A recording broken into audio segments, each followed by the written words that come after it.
सभी विद्यार्थियों को नमस्कार। मैं उमेश माथुर क्लासेज ऑनलाइन पर आपका स्वागत करता हूं। आप पढ़ रहे हैं सदिश वेक्टर्स। पिछली क्लास में आपने देखा था दो सदिशों का रेखीय संयोजन और उनकी सहायता से कोई भी तीन सदिश समतलीय कब होंगे वो प्रूफ करना देखा आपने। अब उससे आगे बढ़ते हैं। अब आता है तीन असमतलीय सदिशों का रेखीय संयोजन, linear combination of three non coplanar vectors. Non coplanar और नॉन जीरो भी हैं। तीन अशून्य व असमरेखीय, अशून्य व असमरेखीय नहीं, असमतलीय, असमतलीय सदिशों का रेखीय संयोजन।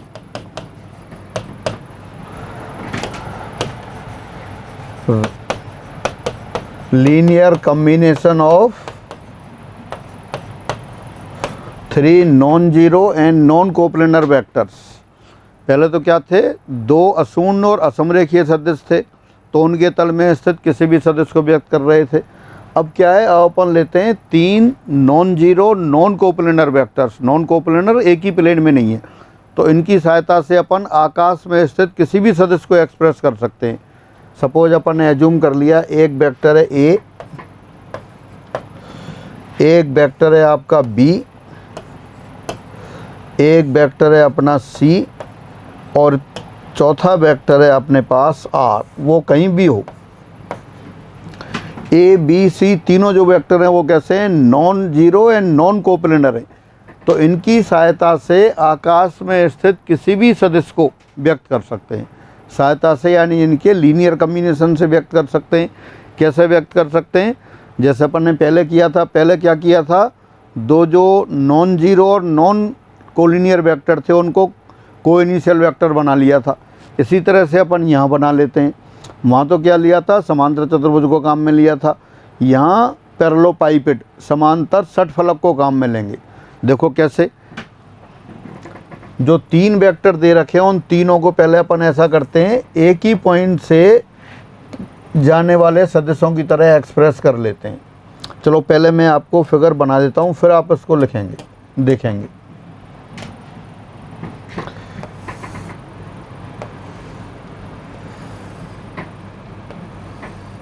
अपन तीन वेक्टर हैं और तीनों वेक्टर को एक ही पॉइंट से पास करा लिया है और एक ही पॉइंट से पास करा के अपन पैरेललोपाइपेड बना रहे हैं, समांतर षटफलक बना रहे हैं।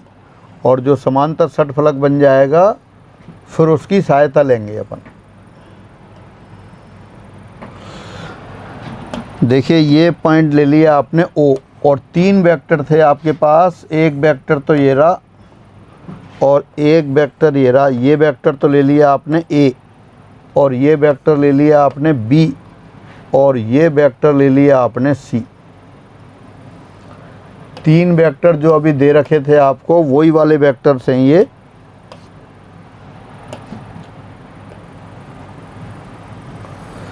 ए बी सी तीनों वेक्टर को क्या किया आपने, ओ पॉइंट से स्टार्ट कर दिया, यानी कि को इनिशियल वेक्टर की तरह इनको बना दिया। तीनों का प्रारंभिक बिंदु सेम हो गया। और जो चौथा वेक्टर है जो आपको दे रखा था उसको अपन ने ले लिया वेक्टर आर। वो वेक्टर आर ये रहा, ओपी से व्यक्त हो गया।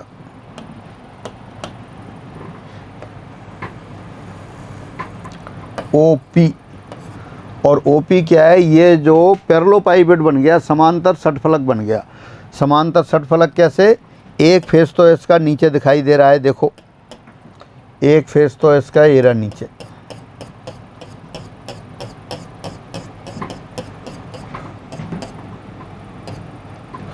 एक फेस इस साइड में दिखाई दे रहा है,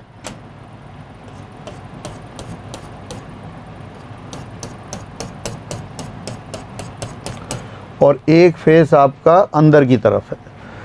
तो ये तीन फेस हुए। तो अपन ने क्या किया, आप अपना जो वेक्टर है जिसको एक्सप्रेस करना है आपको, वो वेक्टर आर है। और वेक्टर आर फिगर में वेक्टर ओपी से दिखाई दे रहा है, वेक्टर ओपी।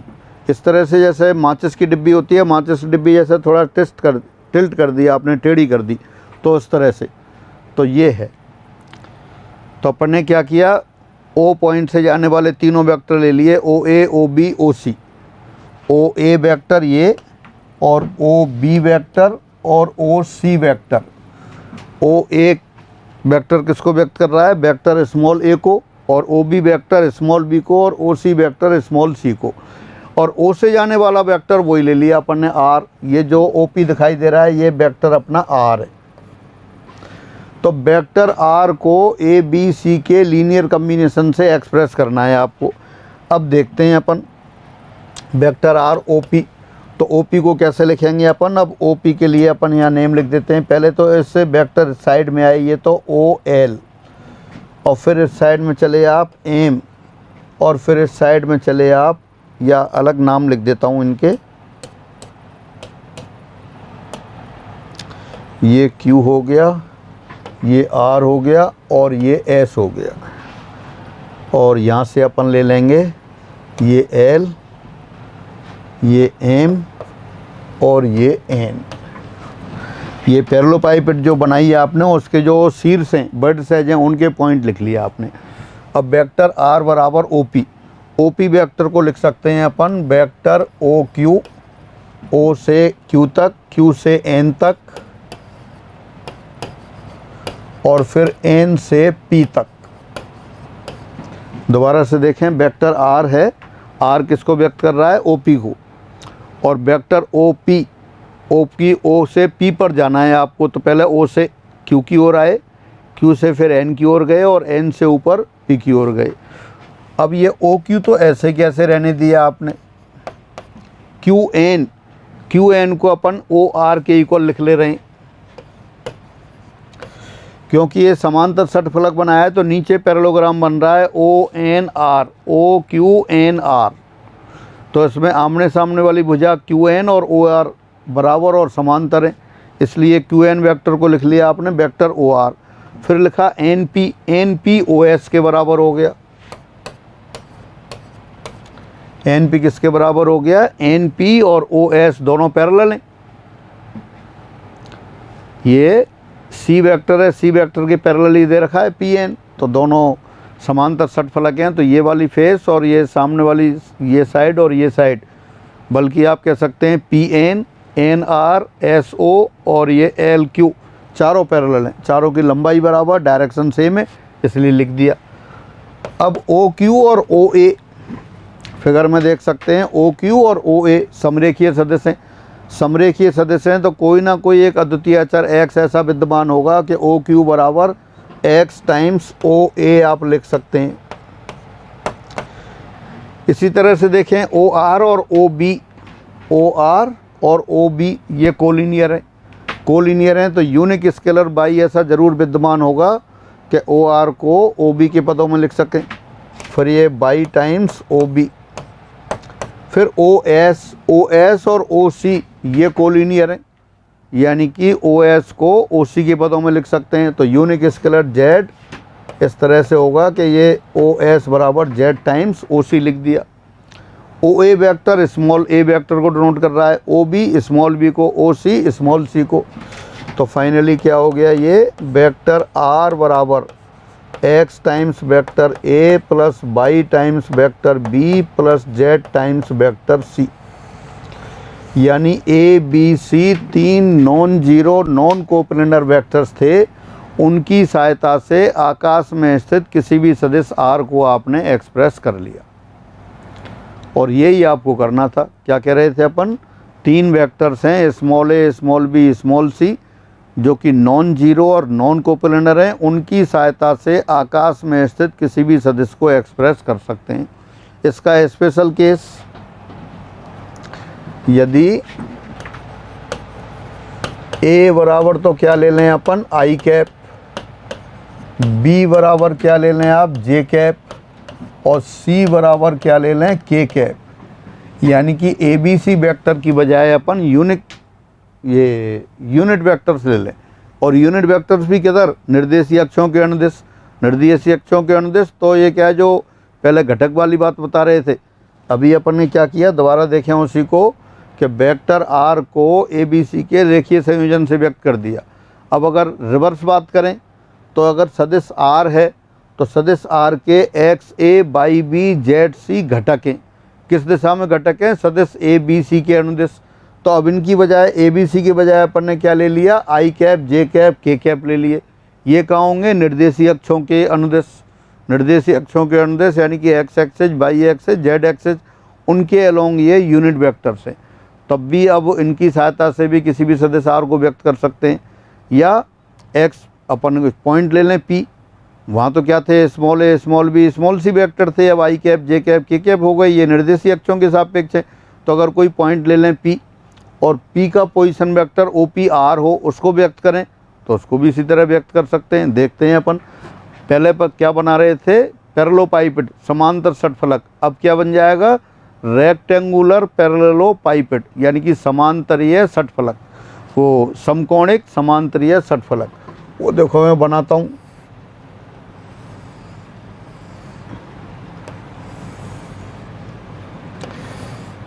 अब ये जो फिगर बना रहे हैं अपन, अब इसमें ऐसे बना रहे हैं कि जो तल पहले बनाए थे वो परस्पर लंबवत हैं, यानी कि एक एक्स वाई तल के समांतर, बल्कि अपन उसी में ले लेते हैं। ये तो लाइन ले लिया आपने एक्स एक्सिस, ये वाली लाइन हो गई वाई एक्सिस और ये वाली लाइन हो गई जेड एक्सिस। और ओ से ये वाला पॉइंट ले लिया ए, ये वाला पॉइंट बी और ये वाला पॉइंट सी, ये पॉइंट पी हो गया। और इनको ले लेते हैं अपन एल एम एन। और वेक्टर जो आर था जिसको एक्सप्रेस करना था वो वेक्टर ये रहा आर ओ पी, ये वेक्टर आर है। ए बी सी जगह क्या ले लिया आपने? I cap by cap I cap J cap K cap. अब वेक्टर वही है, आर वेक्टर है, ओ पी दे रखा है, ओ को ओरिजिन और पी को आपका एंड पॉइंट ले लिया, वेक्टर का टर्मिनल पॉइंट ले लिया। और जो अपन पैरेललोपाइपेड बना रहे थे अब वो रेक्टेंगुलर पैरेललोपाइपेड हो गई, समकोणिक समांतर षटफलक हो गया। और ये जो ए बी सी वेक्टर थे वो उनकी जगह आई cap J cap K cap ले लिया। आई कैप कहाँ है? एक्स एक्सिस के लॉन्ग यूनिट वेक्टर। जे कैप कहाँ है? वाई एक्सिस के लॉन्ग यूनिट वेक्टर। और के कैप जेड एक्सिस के लॉन्ग यूनिट वेक्टर।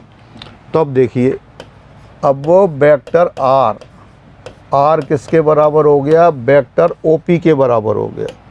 अब ओ पी को कैसे लिखेंगे अपन?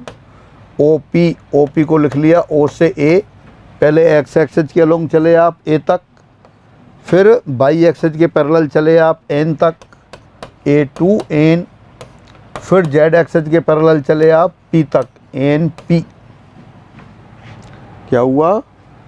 वेक्टर आर बराबर वेक्टर ओ पी हो गया। ओ पी को आपने क्या लिख दिया? ओ पी को लिख दिया vector O A plus vector A N और प्लस वेक्टर एन पी। पहले जो बी के पैरेलल था, बजाय पैरेलल होने के अब कह रहे हैं वाई एक्सिस के पैरेलल, यानी कि लंबवत डायरेक्शन में हो गया परपेंडिकुलर। फिर जेड एक्सिस के पैरेलल ओ ए को क्या लिखा आपने? ओ ए आई कैप। ए एन को क्या लिखा? ए एन को अपन ओ बी लिख सकते हैं, ओ बी जे कैप, क्योंकि ए एन और ओ बी दोनों पैरेलल हैं। नीचे आयत बन रहा है, पहले समांतर चतुर्भुज बन रहा था। फिर एन पी क्या है? ओ सी के बराबर है, तो इसको लिख लिया ओ सी के कैप। अब ओ ए डिस्टेंस ले लिया आपने, सपोज एक्स है तो एक्स इंटू आई कैप हो गया। ओ बी डिस्टेंस आपने एज्यूम कर ली, सपोज ये बाई है तो बाई टाइम्स जे कैप हो गया। और ओ सी क्या है? जेड टाइम्स के कैप हो गया। यानी कि वेक्टर आर बराबर x I plus Y J plus Z के। अब चूंकि ओ ए डिस्टेंस एक्स है तो पी का एक्स कोऑर्डिनेट कितना हो गया? स्मॉल एक्स हो जाएगा। और ये ए एन यानी कि ओ बी बराबर बाई है तो पी पॉइंट का बाई कोऑर्डिनेट बाई हो जाएगा। और इसी तरह से पी एन यानी कि ओ सी जेड के बराबर है तो इसका जेड कोऑर्डिनेट जेड आ जाएगा। यानी कि अब ये रिजॉल्व पार्ट्स हो गए, वेक्टर आर के निर्देशीय अक्षों के अनुदिश वियोजित भाग हो गए। पहले अपन घटक बोल रहे थे, ये भी घटक है, लेकिन घटकों के बीच में अब एंगल 90 डिग्री आ जाए तो इनको रिजॉल्व पार्ट वियोजित भाग बोल देते हैं। तो आर का वियोजित भाग एक्स एक्सिस वाई एक्सिस और जेड एक्सिस के अनुदिश वेक्टर कंपोनेंट्स कहते हैं। Vector resolve part x I by J Z के होंगे। और एक्स बाई जेड क्या होंगे? पी बिंदु के कोऑर्डिनेट्स होंगे। किन के रेस्पेक्ट में? निर्देशीय अक्षों के रेस्पेक्ट में, कोऑर्डिनेट एक्सिस के रेस्पेक्ट में। पहले क्या था, सदिश ए बी सी के रेस्पेक्ट में होते थे, अब एक्स वाई जेड इस बिंदु पी के निर्देशांक हो गए निर्देशीय अक्षों के सापेक्ष। तो आप इससे ये भी याद रखेंगे कि ओ ओरिजिन हो और किसी बिंदु पी के निर्देशांक एक्स वाई जेड हो तो पी का पोजीशन वेक्टर क्या आ जाता है, X I plus Y J plus Z किया जाएगा। और सही ढंग से कहें तो X I cap plus Y J cap plus Z K cap, ये पी पॉइंट का पोजीशन वेक्टर हो गया जिसके निर्देशांक X comma Y comma Z हैं। तो ये अब जो कुछ आपने अभी देखा था उसको पढ़ लेते हैं एक बार।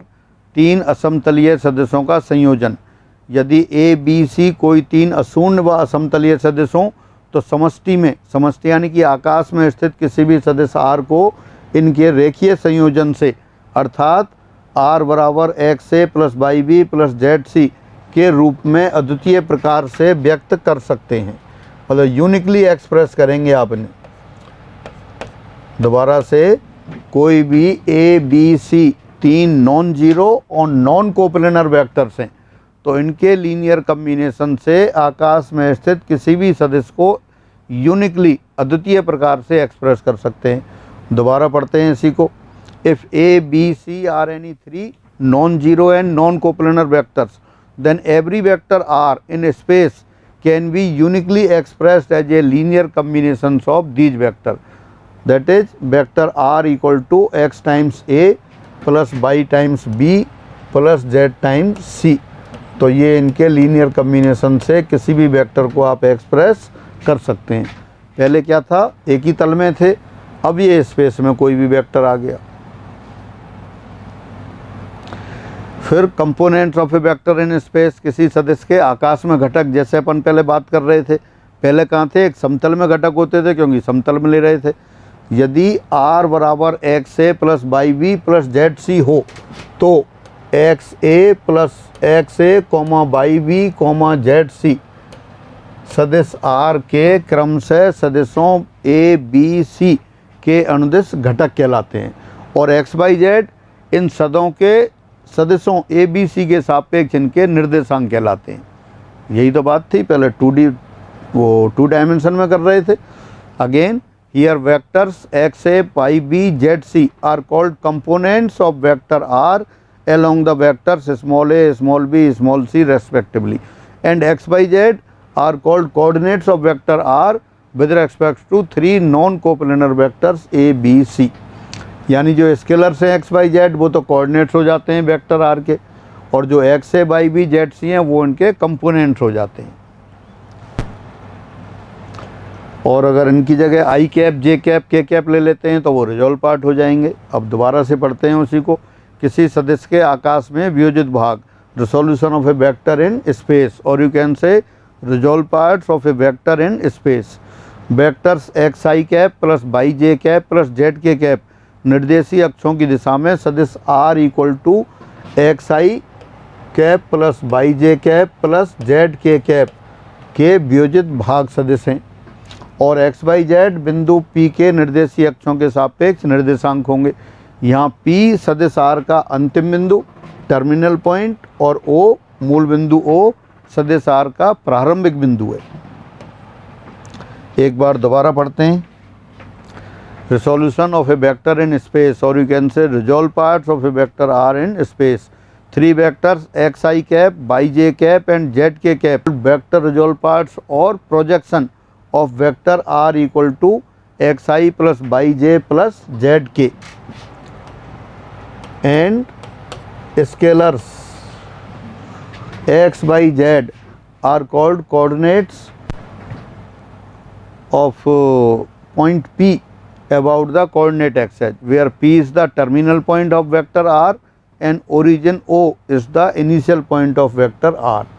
Again, scalars x, y, z are called coordinates of vector R along the coordinate axis. तो जो अपन ने पहले डिस्कस किया था वही रिजल्ट के रूप में आपने लिख लिया। मॉडुलस ऑफ वेक्टर R, सदिश आर का मापांक जैसे 2D में था बिल्कुल उसी तरह से अभी जो अपन ने फिगर बनाया था उसी की सहायता से देख सकते थे। मैं फिगर दोबारा बना दूं एक बार यहीं पर।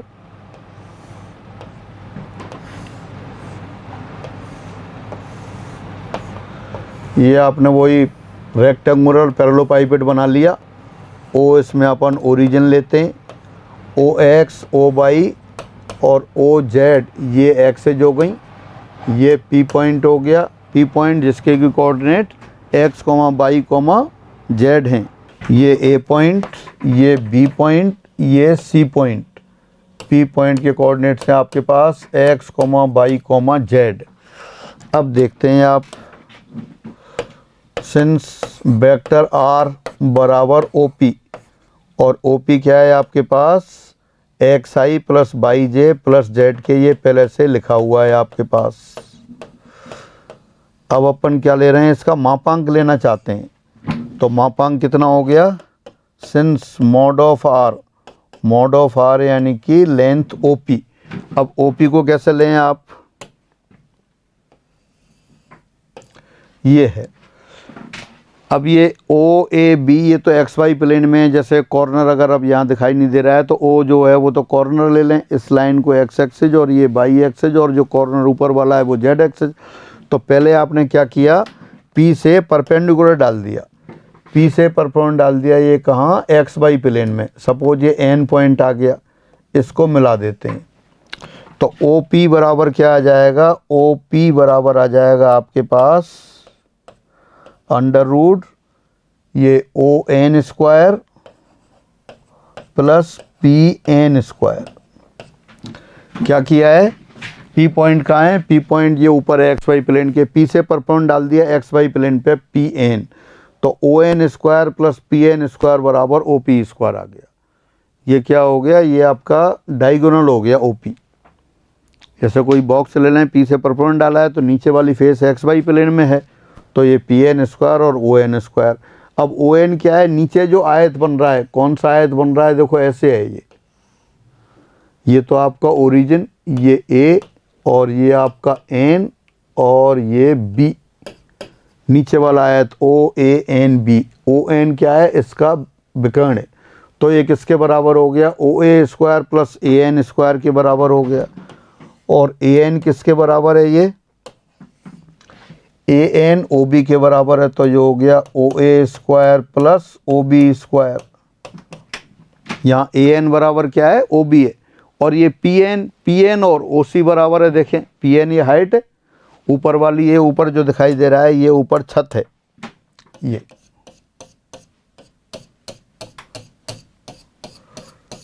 छत में पी से लंब डाला और सी से डाला, तो ये दोनों आपके बराबर हैं। तो पी एन स्क्वायर को लिख सकते हैं आप ओ सी स्क्वायर। अब ओ ए यानी कि एक्स एक्सेस पे जो प्रोजेक्शन है वो किसके बराबर है, एक्स कोऑर्डिनेट के बराबर है। तो वो आ जाएगा under root X square. O B Y axis पे प्रोजेक्शन बाई कोऑर्डिनेट के बराबर, वो कितना है बाई, तो वो बाई स्क्वायर हो गया। ओ सी ये जेड एक्सेस पे तो जेड स्क्वायर हो गया। यानी कि फाइनली ये हुआ X I plus Y J plus Z K, इसका मॉडुलस कितना हो गया, ये under root X square plus Y square plus Z square हो गया, जो कि आपको पहले से याद है। तो ये मॉडुलस आर की बात हो गई, सदिश आर के मापांक की बात हो गई। आपको याद करके रखना है कि vector R equal to X I plus Y J plus Z K, उसका मापांक कितना होता है, और उसका मापांक होता है under root X square plus Y square plus Z square. 2D में क्या था कि X I plus Y J था, उसका मापांक under root X square plus Y square आया था।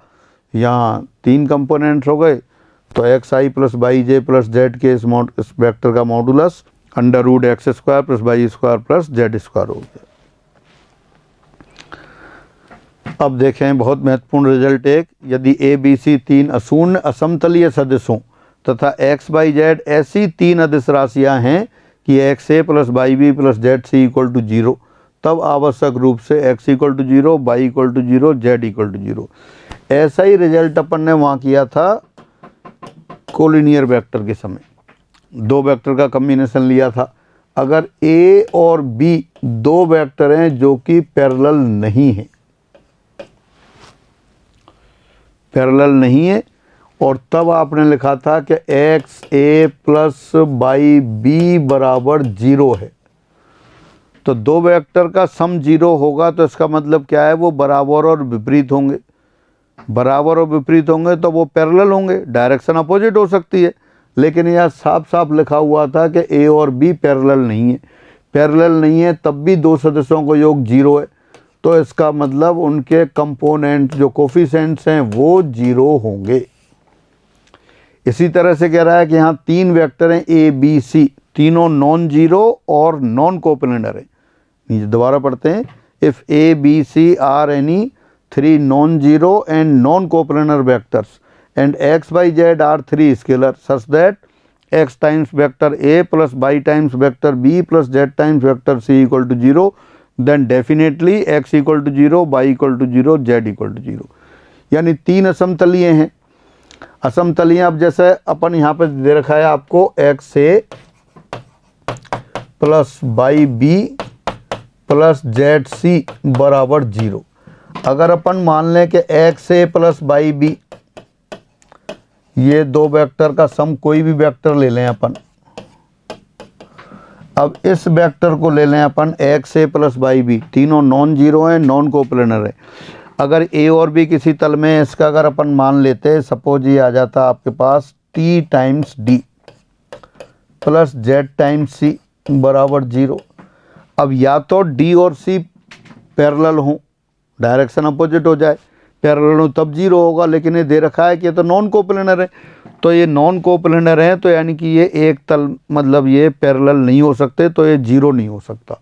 जैसे आप एग्जाम्पल देख सकते हैं, जैसे आई cap J cap K cap, तीनों में कुछ भी लगा दें, कोई भी multiple x I plus Y J plus Z के, ये 0 हो ही नहीं सकता। एक ही स्थिति में 0 होगा जब एक्स वाई जेड 0 हो। क्यों? अब जैसे एक्स आई प्लस वाई जे लें, ये तो कहाँ होगा, एक्स वाई तल में होगा। ये एक्स वाई तल में और वो जेड एक्सेस के पैरेलल है के वाला, तो एक्स वाई तल में कोई वेक्टर वो जेड एक्सेस के पैरेलल वेक्टर के बराबर या विपरीत तो हो ही नहीं सकता। नहीं हो सकता तो दोनों का सम 0 हो ही नहीं सकता। वही आर्गूमेंट यहाँ है। ये ए और बी के तल में है और ये वेक्टर इस तल के अलावा है, ऊपर है और किसी प्लेन में है, तो दोनों का सम 0 हो ही नहीं सकता। दोनों का 0 नहीं हो सकता है, इसका मतलब एक ही कंडीशन है कि इनके कोफिशिएंट अलग अलग 0 हों। तो वहाँ जैसे z 0 होना चाहिए। फिर ये दोनों एक ही लाइन में नहीं है तो इनके गुणांक भी अलग अलग 0 होना चाहिए। यानी कि फाइनली ये हुआ कि A B C 3 non coplanar vectors हैं और उनके कोफिशिएंट से कोई लीनियर कॉम्बिनेशन 0 के बराबर रख रखा है, तो एक ही स्थिति में 0 हो सकता है जबकि इनके कोफिशिएंट एक्स वाई जेड तीनों अलग अलग सेपरेटली 0 हो। एग्जाम्पल आप देख सकते हैं, आई जे के तीनों नॉन कोप्लेनर हैं, तीनों में कुछ भी मल्टीपल करके ऐड कर दो, पॉजिटिव नेगेटिव छोटा बड़ा परमे या परमे रेशनल कुछ भी कर दो आप, लेकिन तीनों का सम 0 हो ही नहीं सकता। क्यों नहीं हो सकता? रीजन है आपके पास। एक्स आई प्लस वाई जे एक ब्रैकेट में ले लिया, वो कहाँ होगा, एक्स वाई प्लेन में। एक्स वाई प्लेन में कोई भी वेक्टर हो, चाहे 0 हो जाए, पॉजिटिव हो जाए, नेगेटिव हो जाए, प्लस जेड के करेंगे तो 0 हो ही नहीं सकता। कब 0 होगा? जब जेड 0 हो, एक्स 0 हो, वाई 0 हो, तीनों कोफिशिएंट 0 होंगे तभी। तो फाइनली ये ऑब्जेक्ट टाइप के लिए है, थ्योरेटिकल क्वेश्चन है, कभी भी आप ये पूछा जा सकता है कि इनको आप याद करके रखेंगे। X A plus Y B plus Z C बराबर 0 एक ही कंडीशन में होगा, जब x बराबर 0, y बराबर 0, z बराबर 0।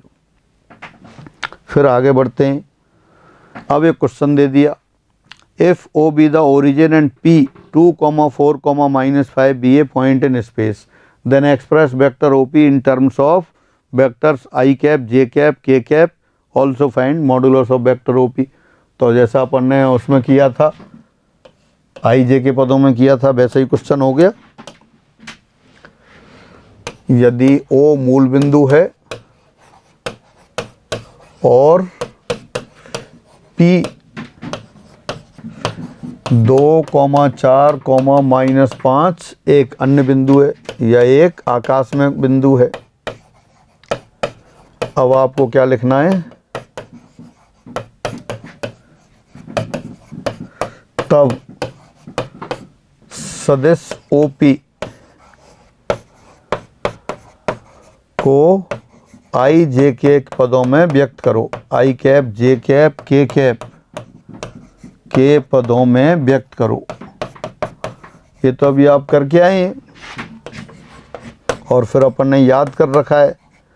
क्या याद कर रखा है कि कोई पॉइंट है P x, y, z, तो उसका पोजीशन वेक्टर क्या होगा, xi plus Y J plus Z के। कुछ करने की ज़रूरत ही नहीं है, तो सीधा लिख देते हैं। यहाँ OP बराबर कितना आ गया, OP बराबर आ गया 2i cap plus 4j cap और माइनस 5k कैप, ये आ गया। अब कह रहे हैं इसका मॉडुलस, तो मॉडुलस भी लिख देते हैं।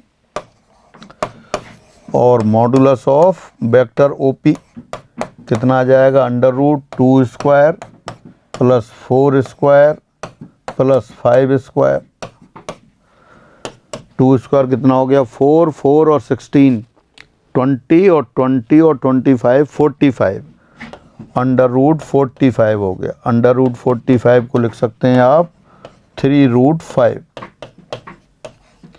तो ये इसके मॉडुलस की बात हो गई। वैसे भी आपको पहले से पता है और लर्न करके रखेंगे आगे से भी कि कोई भी पॉइंट है P जिसके कोऑर्डिनेट x, y, z हैं, तो P को व्यक्त करने वाला position vector xi plus Y J plus Z के होता है। यहाँ क्या था पॉइंट 2, 4, -5, तो इसको व्यक्त करने वाला वेक्टर कितना हो गया 2i cap plus 4j cap minus 5k cap. फिर आगे बढ़ते हैं। Right the position vector PQ where coordinates of points P and Q are 1, 2, 3 and 4, 6, -9. Also find the length of vector PQ। PQ सदिश की लंबाई भी ज्ञात करो। सदिश PQ का स्थिति सदिश लिखो। जबकि बिंदु P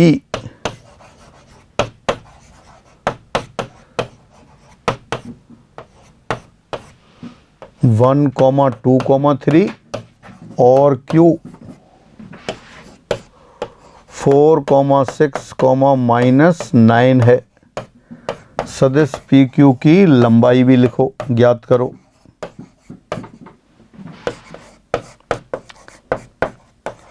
तो आसान क्वेश्चन हो गया। पहले अपन ने उसमें किया था IJ पदों में किया था, 2D वाले में किया था। तो यहाँ देख सकते हैं, यहाँ बिंदु P का पोजीशन वेक्टर स्थिति सदिश क्या होगा, OP। और OP कैसे लिखते हैं, जो अभी थोड़ी देर पहले लिखा था। कोऑर्डिनेट्स दे रखे हैं, P के कोऑर्डिनेट 1, 2, 3, तो पोजीशन वेक्टर हो गया i cap plus 2j cap plus 3k cap. और OQ, Q का पोजीशन वेक्टर, Q के कोऑर्डिनेट्स क्या हैं, 4, 6, -9, तो हो गया 4i cap plus 6j cap minus 9k cap. आपको क्या लिखना है, PQ वेक्टर, तो PQ लिख देते हैं।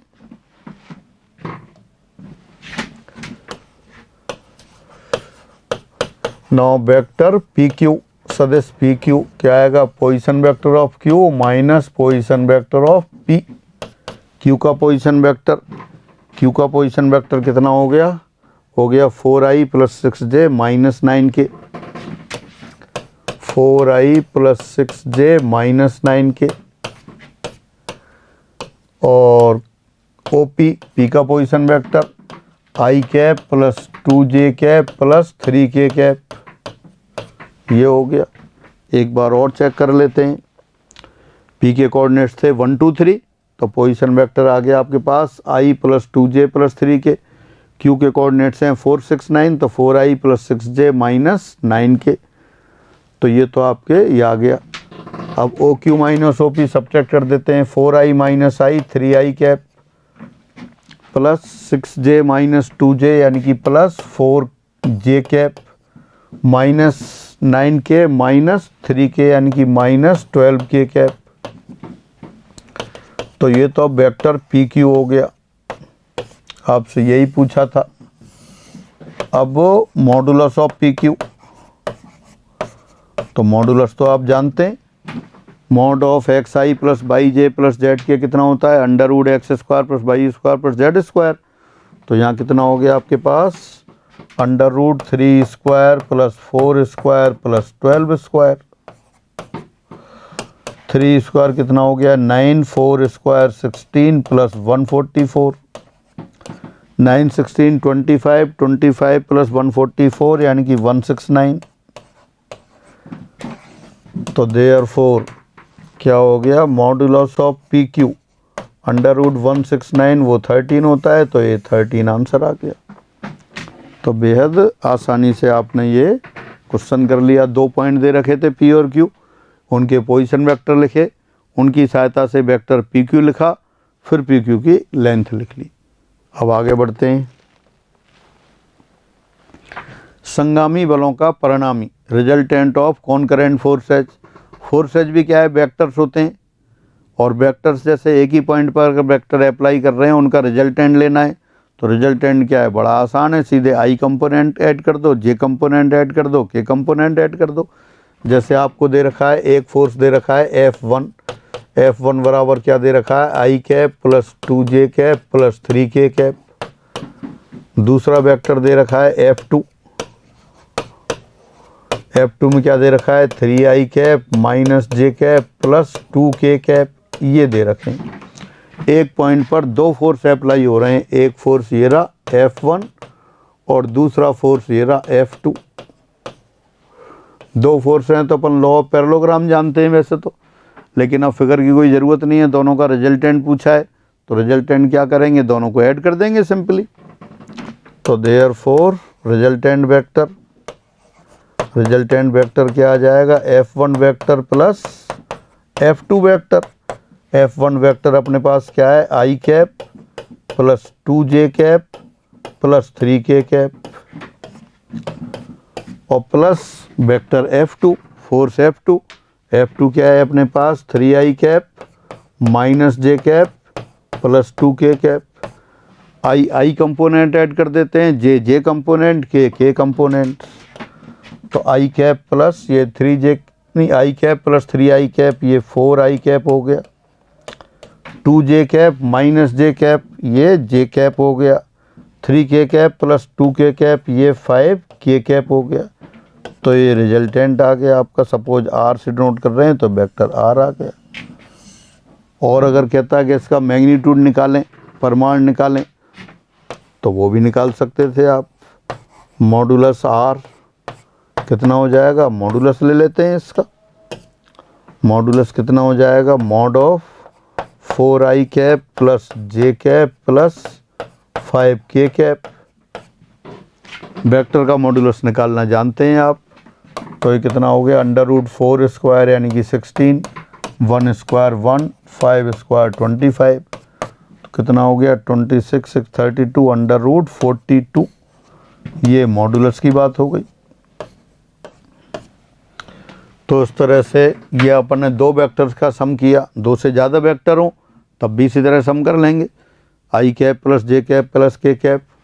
देखें एक बार रिजल्ट की तरह पढ़ लेते हैं। यदि एक बिंदु पर कार्यरत n बल सदिशों F1, F2, F3 dot dot dot Fn से प्रदर्शित हों, तो इन बलों का परिणामी बल R उसी बिंदु से जाने वाले सदिश से दिया जाता है। कौन सा होगा वो, vector R equal to F1 plus F2 plus F3 plus dot dot dot Fn, यानी सारे वेक्टर्स का सम कर देंगे अपन। और सम कैसे करेंगे, जैसे अपन अभी 2 वेक्टर्स का कर रहे थे, तो ये रिजल्टेंट वेक्टर आ जाता है। दोबारा से, if n forces acting at a point are represented by vectors F1, F2, F3 dot dot dot Fn, then the resultant are passing through the same point is given by vector R equal to F1 plus F2 plus F3 plus dot dot dot Fn। इस तरह से ये resultant आ जाता है। 1-2 question अपन ने पहले किए थे जब सदिशों का योग और अंतर पढ़ रहे थे, और देखते हैं question 29।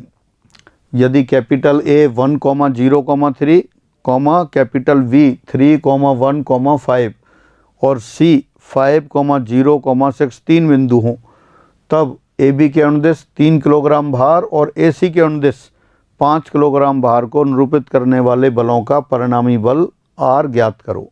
Again, if A 103, B 315 and C 506 are 3 points, then find the resultant of two forces 3 kg along AB and 5 kg along AC at point A। तो पहले तो अपन क्या करें, ये फोर्स कैलकुलेट करें। फोर्स आई जे के सदिश के रूप में लिखें। कहाँ लिखना है? 3 kg along वेक्टर AB और 5 kg along वेक्टर AC। तब इन दोनों का रिजल्टेंट निकालेंगे। एक पॉइंट पर काम कर रहे हैं। तो सबसे पहले तो अपन लेते हैं सदिश AB, वेक्टर AB। तो वेक्टर AB क्या आएगा? Position vector of B minus position vector of A, यानी कि B का स्थिति सदिश माइनस A का स्थिति सदिश। जैसे अपन वेक्टर निकालते हैं उसी तरह से।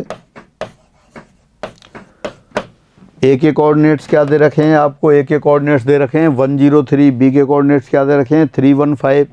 तो B का स्थिति सदिश क्या हो गया? 3i cap plus j cap plus 5k cap.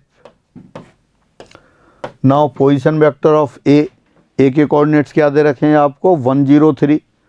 तो A का पोजीशन वेक्टर क्या हो गया? i cap plus 0 into J cap plus 5k cap. ये आ गया 103, 315 103 हैं। ये मैंने गलत लिख दिया, 5 यहाँ पर, ये 3 आएगा। हाँ, अब देखें क्या आ गया? 3i माइनस आई, ये 2i कैप हो गया। जे कैप माइनस 0 जे कैप यानी कि प्लस जे कैप हो गया। 5 माइनस 3 ये 2k कैप हो गया। तो दिस इम्प्लाइज वेक्टर AB आ गया। इसको अपन आगे लिख लेते हैं। दोबारा से देखें, ABC 3 पॉइंट दे रखें और AB के अनुदिश 3 किलोग्राम भार का बल है और AC के अनुदिश 5 किलोग्राम भार का बल है। तो पहले तो अपन ने क्या किया? AB वेक्टर निकाला। अब AB की दिशा में यूनिट वेक्टर लें, फिर 3 से मल्टीप्लाई करेंगे। सिंस AB बराबर हो गया आपके पास 2i cap plus j cap plus 2k cap. एक बार और चेक कर लेते हैं। AB बराबर 2i cap plus j cap plus 2k cap. अब AB की दिशा में इकाई सदिश यूनिट वेक्टर अलोंग AB, तो वो लिख देते हैं आप। इकाई सदिश कैसे लिखते हैं? जिस वेक्टर की डायरेक्शन में भी लिखना होता है आपको इकाई सदिश, उस वेक्टर में उसके मॉडुलस से भाग दे देते हैं। तो क्या होगा? ये vector AB upon modulus of AB। आपको लेना क्या है? 3 kg अलोंग AB। अपन ने पहले वेक्टर AB लिया और उसमें AB के मॉडुलस से डिवाइड कर रहे हैं। तो AB कितना हो गया अपने पास? 2i cap plus j cap plus 2k cap divided by modulus of AB। तो इसका मॉडुलस लगा देते हैं अपन। मॉडुलस कितना हो गया?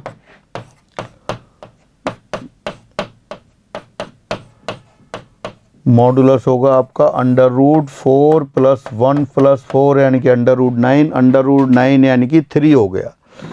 तो ये कितना हो गया आपके पास? 1/3 into 2i cap plus j cap plus 2k cap.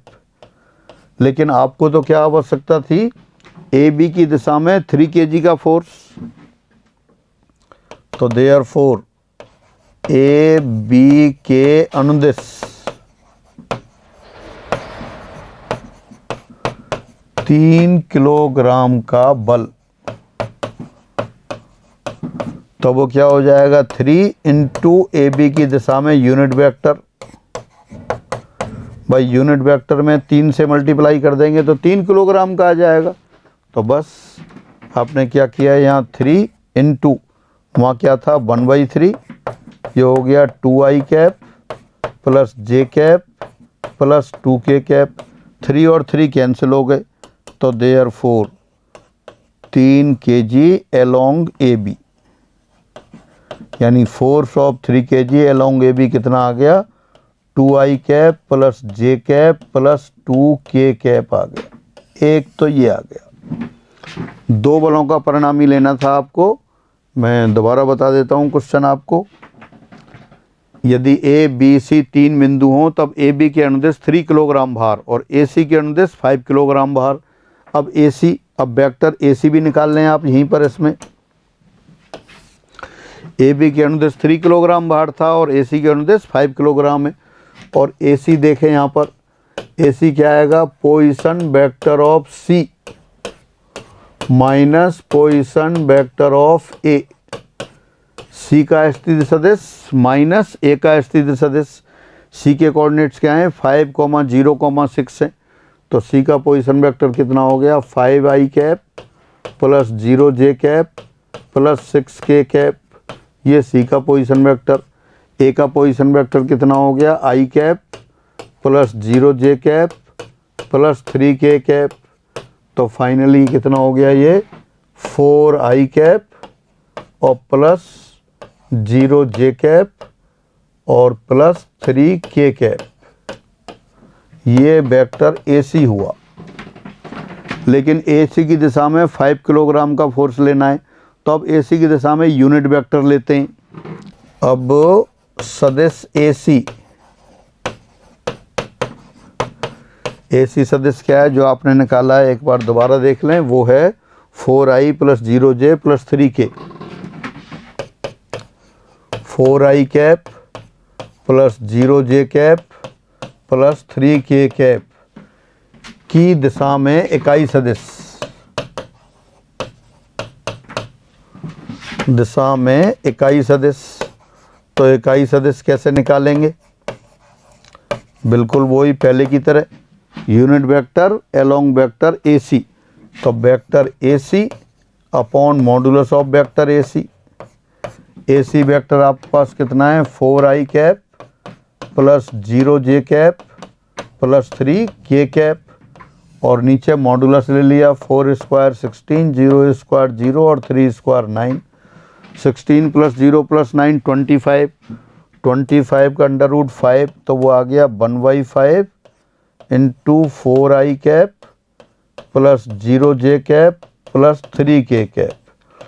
तो ये AC की दिशा में यूनिट वेक्टर आ गया। लेकिन आपको क्या चाहिए था, यूनिट वेक्टर नहीं चाहिए था। आपको क्या लेना था, आपको चाहिए था ये 5 किलोग्राम का वेट। तो देयरफॉर 5 किलोग्राम AC की दिशा में या AC के अनुदिश।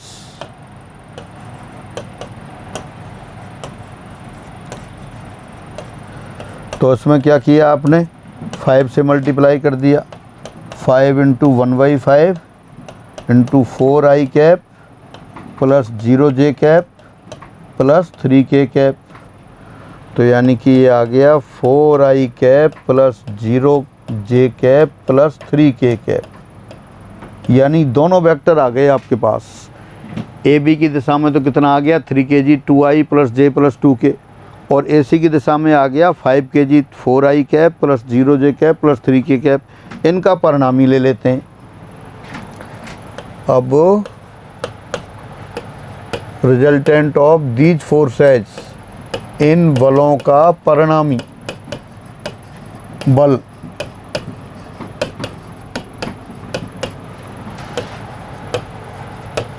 रिजल्टेंट ऑफ दीज फोर्सेज कितना लिखते हैं अपन, 3 into AB cap plus 5 into AC cap. AB की दिशा में 3 kg और AC की दिशा में 5 kg। तो ये कितना हुआ, ये आपने कैलकुलेट कर लिया था, 2i cap plus j cap plus 2k cap.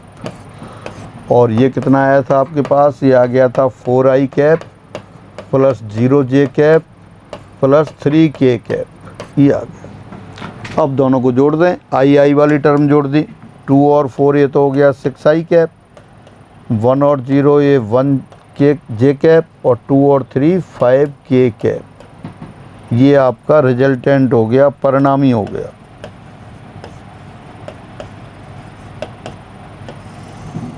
ये आंसर आ गया। तो एक बार दोबारा से देख लें क्वेश्चन। आप क्वेश्चन क्या था, ए बी सी 3 पॉइंट दे रखे थे आपको। ए बी सी, ए पॉइंट पर 2 फोर्स काम कर रहे थे, 3 किलोग्राम का ए बी के अनुदेश और 5 किलोग्राम का ए सी के अनुदेश। तो कैसे निकालें? सब आपको तो कोऑर्डिनेट्स दे रखे थे सिर्फ।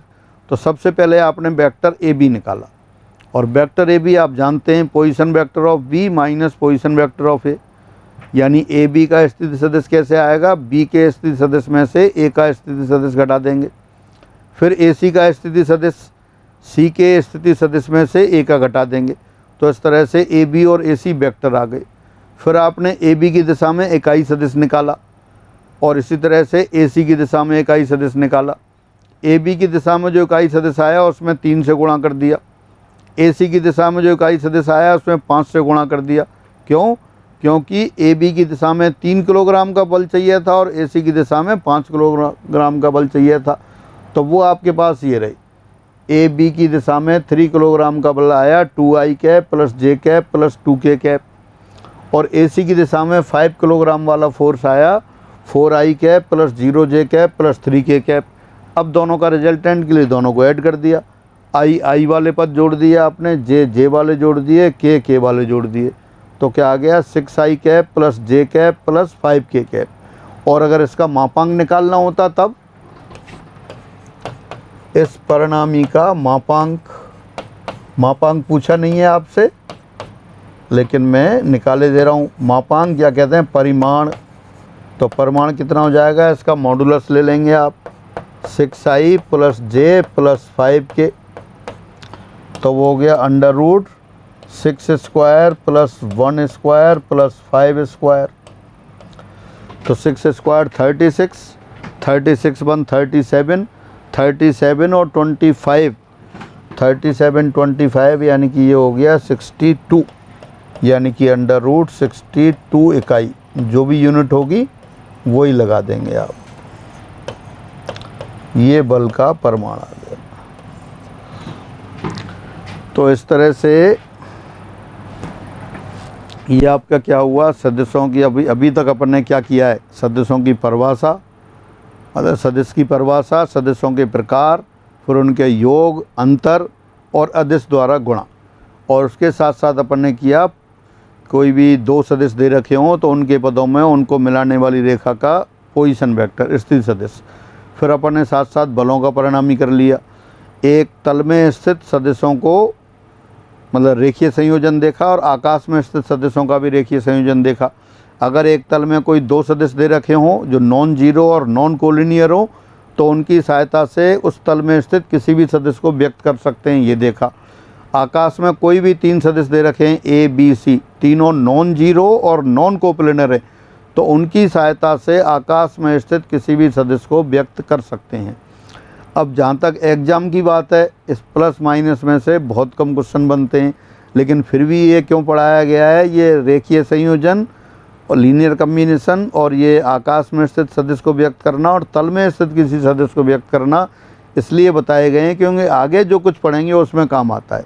वेक्टर कैलकुलस में भी काम आता है, और आजकल जो पैटर्न चल रहा है, पेपर पैटर्न जो चल रहा है, उसमें रीजनिंग ओरिएंटेड क्वेश्चन आने लग गए, तो इसलिए ज़रूरी है।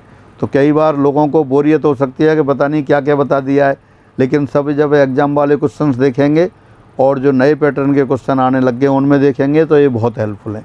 तो इसलिए बेकार कुछ भी नहीं कराया गया है। हाँ, आप शुरुआत में छोड़ सकते हैं, आप जब एग्ज़ाम वाले क्वेश्चन करें कहीं कोई दिक्कत आए तो उसको देखें, क्योंकि शुरू में थ्योरी ज़्यादा हो जाती है तो कई बार कुछ लोगों को परेशानी हो सकती है। बाकी बेसिक चीज़ सही है। और अपन सिर्फ एग्ज़ाम के लिए नहीं पढ़ रहे हैं, बड़े उद्देश्य के लिए पढ़ रहे हैं। बड़ा उद्देश्य क्या है कि सब्जेक्ट के कॉन्सेप्ट क्लियर करना। मैं यहाँ कोशिश करता हूँ सारा आपको बताने की, और फिर जैसे ही क्वेश्चन वो आदान प्रदान पूछने का सिलसिला शुरू हो जाएगा, आप मैसेज करेंगे तो उसमें तो कई बार क्या होता है कि न्यूमेरिकल तो आप कर लेते हैं, थ्योरेटिकल क्वेश्चन आता है तो वहाँ कन्फ्यूजन हो जाता है। तो मेरी कोशिश ये है कि आप अच्छी तरह से पढ़ें, अच्छी तरह से एग्ज़ाम दें, और जब पढ़ाने जाएं तब भी अच्छी तरह से पढ़ाएं। पढ़ाएंगे जब आपको कॉन्सेप्ट क्लियर होंगे। भले ही आप इसको नहीं पढ़ें, इस समय नहीं हो, लेकिन आपके दिमाग में ये होगा कि मैंने पढ़ा था, सुना हुआ है। तो जब भी आप अपने आप पढ़ाएंगे या पढ़ाने के लिए पढ़ेंगे तो आपको एकदम कॉन्फिडेंस हो जाएगा कि हाँ ये तो देखा हुआ है, पढ़ा हुआ है, आता है अपन को, तो थोड़ी सी रीडिंग लगाएंगे, काम चल जाएगा। तो फिर ठीक है, अब ये योग अंतर की बात हो गई। अब अगले क्लास में फिर अपन सदस्यों के गुणा की बात करेंगे। तो आज की क्लास में इतना ही। सभी को नमस्कार।